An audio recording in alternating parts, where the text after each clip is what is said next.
It is unthinkable that such horrors should be repeated.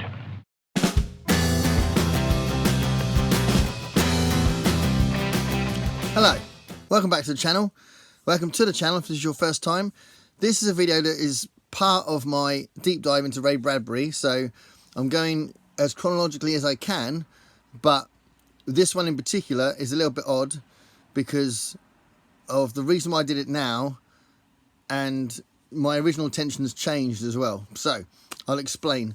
This is the third video, or at least the third book on the Ray Bradbury deep dive, and I started with the first two crime books, which were reprints of old stories that were the first stories he did, and then the first collection that came out, the first short story collection that came out, was Dark Carnival. Dark Carnival came out in 1947. There was only 3,000, just over 3,000 copies produced, and it went out of print quite quickly.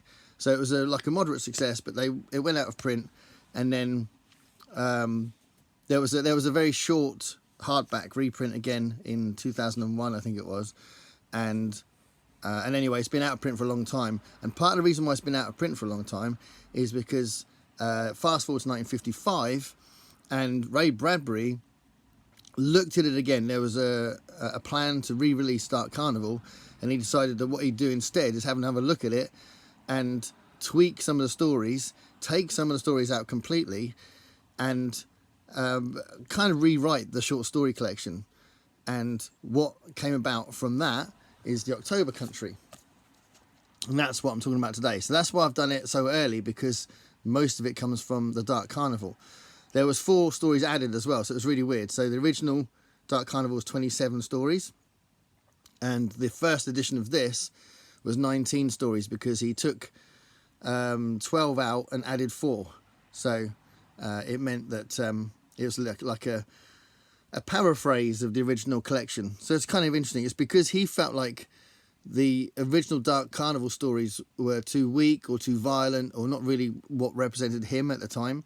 So he kind of rewrote his own history, if you like, by re-releasing the original version of this. The reason why I keep saying the original version of this is different, and that's another weird thing about the October Country. So I've got some strange stats here. So the original version came out on Ballantine Books in 1955, and that had 19 stories in it, as I say. And in 1956, there was 20 stories in it, because I think they added The Traveller, which was from Dark Carnival. And then in 1961, there was the UK version, the first UK version, which is what this is based on. So this isn't the same edition, but this is the same selection of stories. And that was only 13 stories. So it went from 19 stories in America to 13 stories in the UK. So I think that's kind of an interesting thing. And then this is the New English Library version. No, it's not. It's the Panther version. But again, it's similar to the New English Library version and the Ace version. This Panther version came out in 1976. And really, I really like this cover. And this whole series, I like this whole imprint of this particular font for Ray Bradbury and this particular kind of thing. So I do like to find these. I used to have a lot of these books in this format. So I used to have the Illustrated Man like that, and I used to have Machineries of Joy and all sorts of things. And I've rebought some of those, and you'll see them as I go through these videos. But yeah, this is from 1976.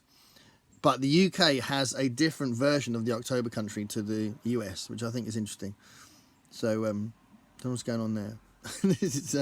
I've just washed my hair, so it's a bit wet. But if I didn't do it now, all this information in my head will go. So anyway, this was the version I read, so this is what I'm going to concentrate on. So what I am going to do is cover the other stories that are in the rest of the Ballantine original version of October Country, and the Dark Carnival stuff that he decided he didn't like anymore. One thing, I might wait until the Dark Carnival comes out, because the Dark Carnival is getting re-released next year, which I think is really exciting. So because obviously Ray Bradbury isn't around anymore, it's probably going to be the original version of Dark Carnival. So it won't be with him tweaking the stories again, it will be as they were. So that's going to be really interesting to see. And you know, it's got to be said that your own perception of your own art is not always going to tally with what the audience thinks. Just from a personal point of view, one of my most popular songs is a song called Brilliant Fire, and like, everybody loves it and always gets requested. It's made a big difference to my career early on, and I've never really liked it much. I like it now because of its place in my musical experience, my musical journey, but I've never really liked it as a song. So, you know, you don't always, you know, if I decided not to ever play that again, I'd be a lunatic, because people love it. So anyway, let's have a look at this collection. So this is the selection of stories in my copy of the October Country. So this is the UK version of the October Country. And as you can see, they're all from the 40s and early 50s. So I'm just going to go through them quickly. So the Dwarf is, I think, is an underrated story. So some people think it's not much of a story, but it's like a character study on someone that's very self-aware of the dwarfism that they've got to live with, and they're mocked a lot, and basically they use a magic mirror to change their appearance. And I think it's kind of a sweet story, but dark as well. I mean, this whole collection is very dark. I mean, that's the consistent thing, which is why it's such a cool thing for Halloween. It's a very dark collection. So there's a darkness in the tone of the writing, but it's from a sensitive perspective, if you like.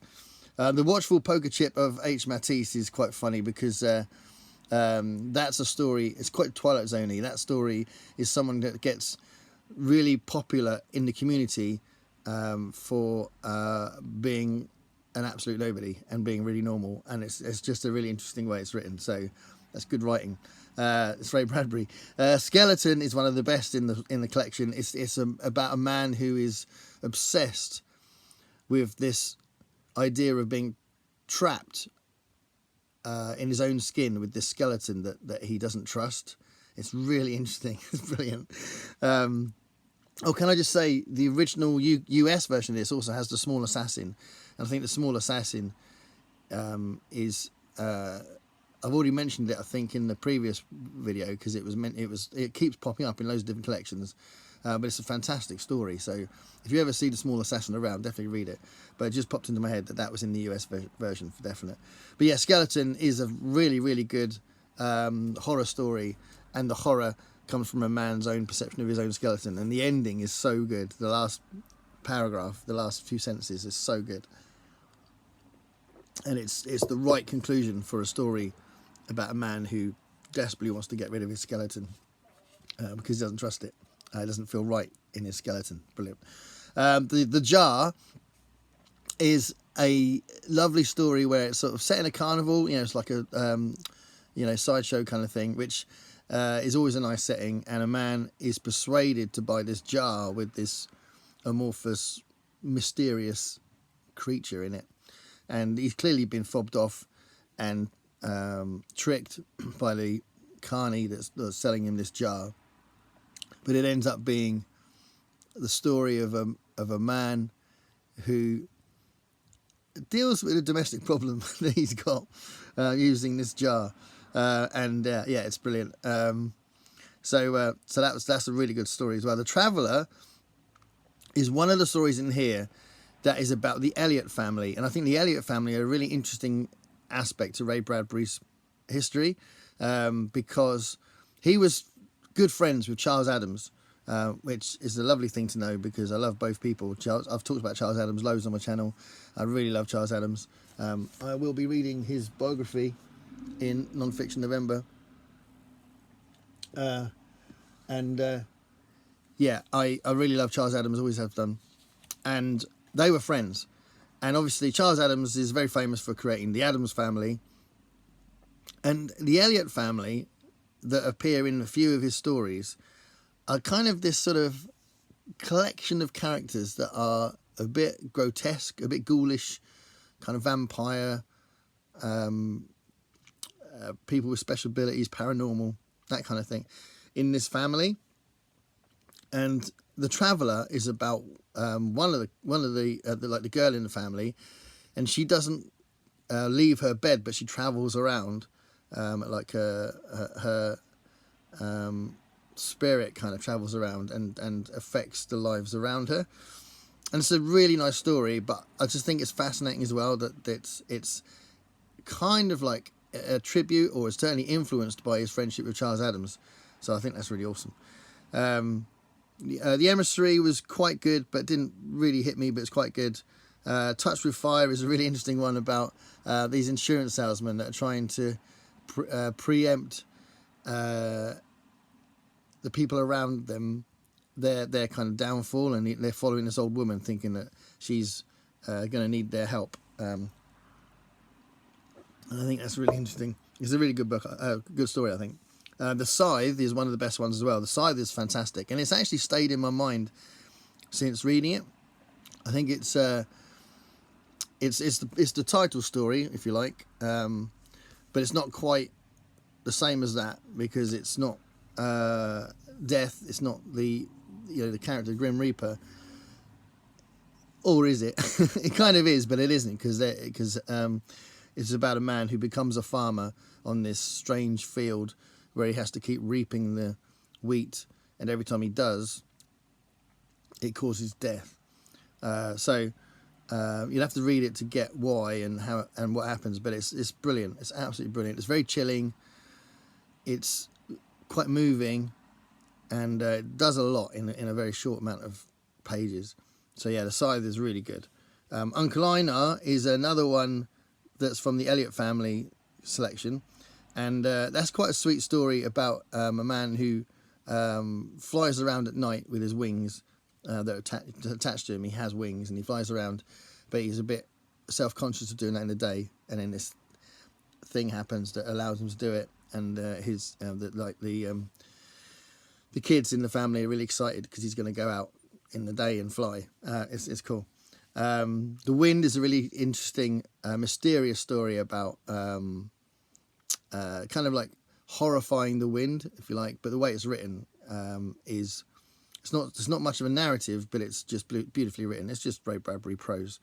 There Was an Old Woman is one that I've read before in one of the other collections in this new deep dive, and because this is a reread anyway, but I had read it recently as well, and that's a really good book about a story about a woman who refuses to die, and it's a lovely bubbly energy to it, and it's really good.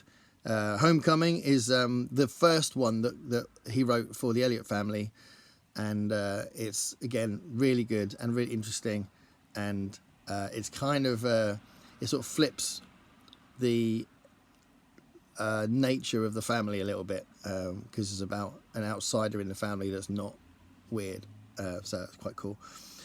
And then The Wonderful Death of Dudley Stone finishes this collection, and that's about a writer and fans who basically coax a story out of him that he doesn't want to give away or whatever, and that's a really cool story, and very clearly very influenced by Ray Bradbury's own experience.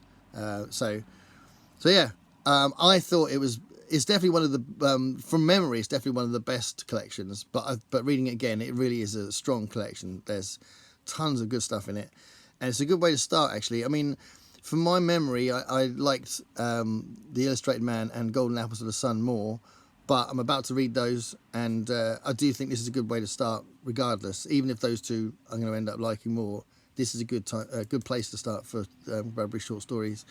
And he's now well into his own. So the previous video I talked about those two crime and mystery collections where you could see the Bradbury personality coming out, but they weren't quite as good as his later stuff, and this is definitely Ray Bradbury's sort of classic period. So yeah, it's a fantastic collection, the October Country, and let me know what you think of it. And as I said, I'll cover the Dark Carnival, which was his first proper short story collection published, when it comes out as a re-release next March. I think it's coming out next March.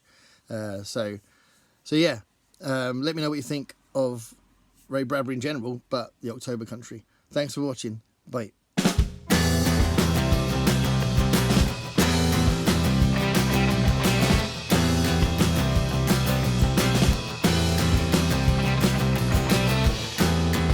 Rain